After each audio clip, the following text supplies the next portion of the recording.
Halo, hari ini kita mau bahas tuntas satu topik yang relevan banget buat kita semua.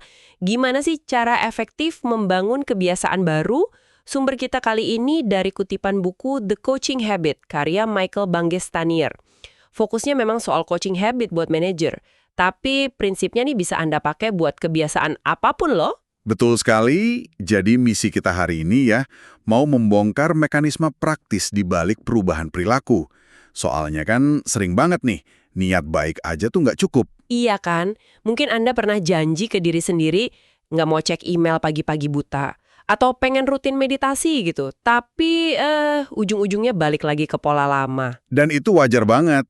Ada studi dari Duke University yang bilang kalau sekitar 45% tindakan kita sehari-hari itu ya otomatis, kebiasaan. Buat membentuk kebiasaan.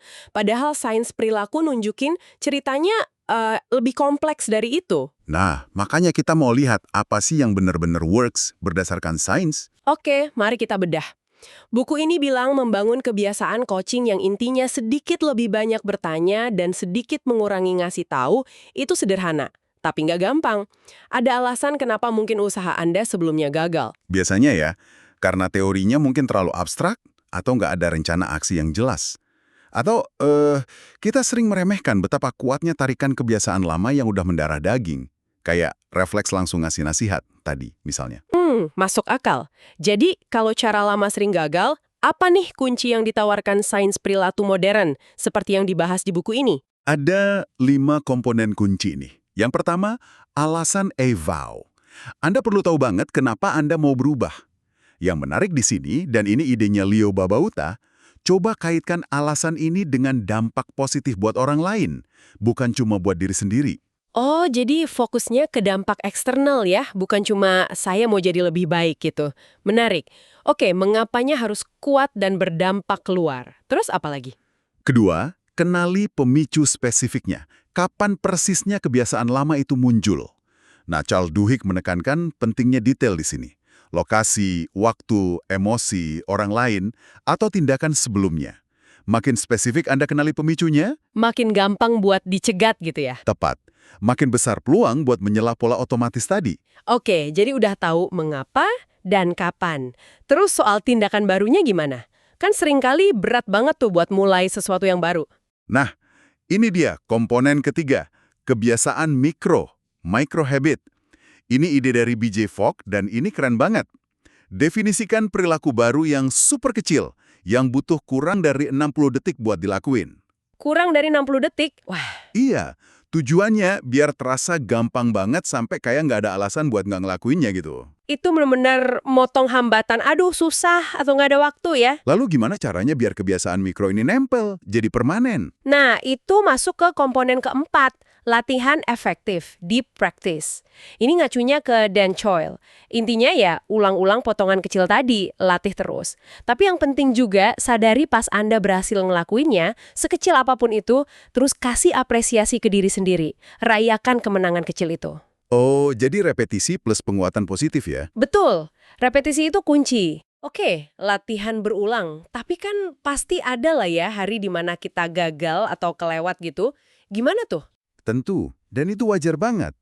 Makanya, komponen kelima itu rencana cadangan, plan. Ini idenya Jeremy Dean. Penting buat punya rencana. Oke, kalau hari ini saya kelewat, besok saya mau ngapain buat balik lagi ke jalurnya. Jadi, kegagalan itu bukan akhir, tapi bagian dari proses belajar.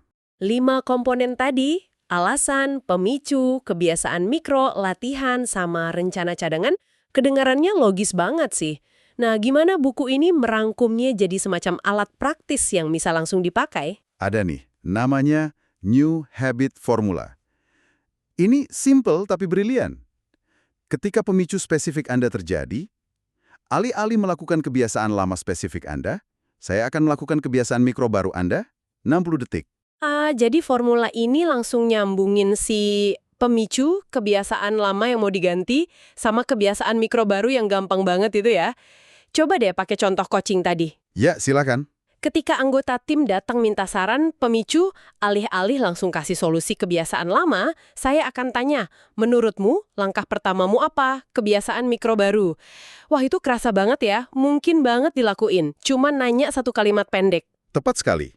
Formula itu maksa kita mengidentifikasi momen krusialnya, terus mengganti respon otomatis dengan tindakan sadar yang minimal banget usahanya. Jadi lebih gampang dimulai dan diulang. Selain formula ini, ada tips tambahan nggak dari buku buat mulai? Ada beberapa.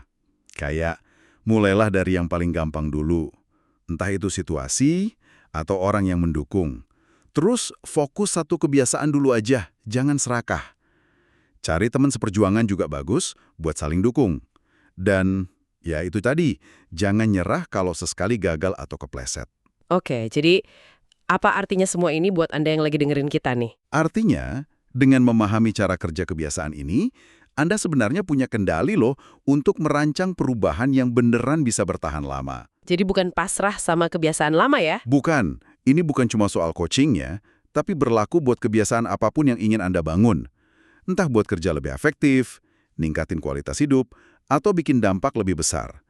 Anda bisa jadi arsitek buat perubahan perilaku Anda sendiri. Perlu paham pemicunya, sadar kebiasaan lamanya apa, terus definisikan aksi baru yang super kecil, latih terus-menerus, dan siapin rencana kalau kau tersandung.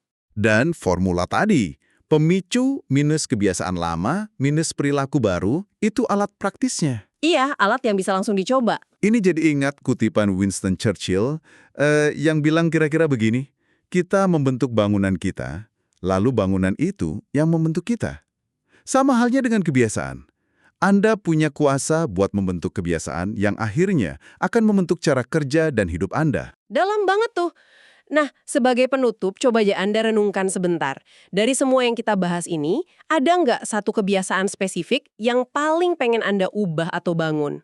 Terus, pakai formula tadi. Coba deh definisikan satu langkah mikro pertamanya yang beneran kurang dari 60 detik. Apa ya kira-kira? Siapa tahu bisa langsung dicoba. Mungkin ya hari ini juga.